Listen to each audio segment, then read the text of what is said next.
नमस्कार, मैं जसपाल सिंह, सहायक अध्यापक, राजकीय प्राथमिक विद्यालय मराना, विकास क्षेत्र जयहरीखाल, पौड़ी गढ़वाल, उत्तराखंड से। साथियों, मैं सबसे पहले मैं इसके बारे में ये कहना चाहूँगा कि मैंने अरविंदो सोसाइटी का नाम सबसे पहले अपने बीआरसी में ही सुना। और बीआरसी में अरविंदो सोसाइटी से जो आए हुए कोऑर्डिनेटर थे, उन्होंने वहाँ पे हमारी वर्कशॉप कराई और उन्होंने कहा कि इस प्रकार के नवाचार शिक्षकों के जो होते हैं, हम उसको आगे कहीं प्रस्तुत करते हैं या आपके नवाचार से पूरे देश के और शिक्षक भी लाभान्वित हो सकते हैं। तो मैंने पहली बार ही वहाँ पे अरविंदो सोसाइटी का नाम सुना और पहली बार ही मैंने अरविंदो सोसाइटी की वर्कशॉप में प्रतिभाग किया। मुझे जब जो भी कोऑर्डिनेटर आए थे वहाँ पे, उन्होंने बहुत अच्छे ढंग से जो समझाया और हमें भी लगा कि हम निरंतर कुछ ना कुछ अपने विद्यालय में काम तो करते ही हैं, लेकिन अगर उस काम का हम कहीं पे लिखित डॉक्यूमेंटेशन नहीं करते हैं, क्योंकि लिखित डॉक्यूमेंटेशन एक ऐसा माध्यम है जिससे हमारे किए हुए नवाचार का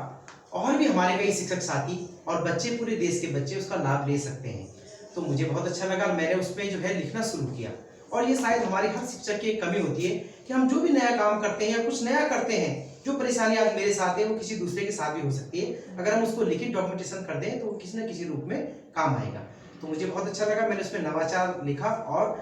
उसके साथ साथ मैंने अरविंदो सोसाइटी के बारे में जानकारी प्राप्त करी। और जब वो नवाचार यहाँ मेरा चयनित हुआ तो मुझे बड़ी खुशी हुई और मुझे इसके लिए मैं जो भी अरविंदो सोसाइटी को यहाँ पे सहयोग कर रहे हैं, HDFC बैंक जो इस पूरे कार्यक्रम का आयोजन कर रहे हैं और इन नवाचारों को पूरे देश के शिक्षकों के साथ साझा कर रहे हैं, मैं उनका भी बहुत बहुत धन्यवाद करना चाहूँगा। तो मैंने जो यहाँ पे अपने विद्यालय में जो नवाचार किया कि किस प्रकार से बच्चे,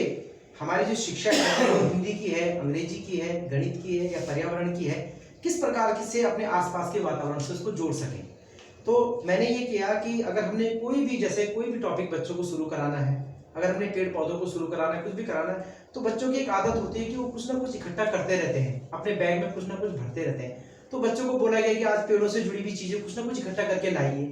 कुछ ना कुछ करके लाइए, जैसे पेड़ हो गई, पत्तियां हो गई या आसपास अपनी आप कोई भी चीज, घर से स्कूल आते हैं, स्कूल से घर जाते हैं, जो भी चीज आप देखते हैं उनके बारे में आप नोट करते जाइए या अपने मन में याद करते जाइए। अब उसको हम किस प्रकार से अपने पर्यावरण से उसी बच्चों के जो उन्होंने चीजें अपने आसपास देखी है, क्योंकि जिज्ञासा तो उनके अंदर है ही,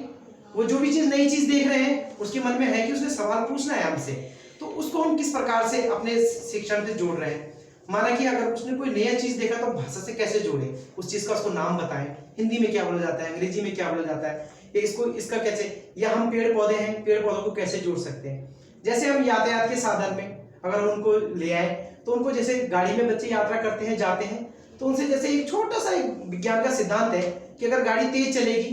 तो क्या आप जल्दी पहुंचेंगे या देर में पहुंचेंगे, यानी कि अगर गति बढ़ा दी जाए तो क्या वो दूरी जल्दी होगी या समय कितना लगेगा ज्यादा। तो इस प्रकार से छोटे छोटे संबंध जो बच्चों को उन्हीं के आसपास के वातावरण से जोड़ करके और धीरे धीरे हम शिक्षा के साथ जोड़ते जाएं। एक जैसे गणित में भी हम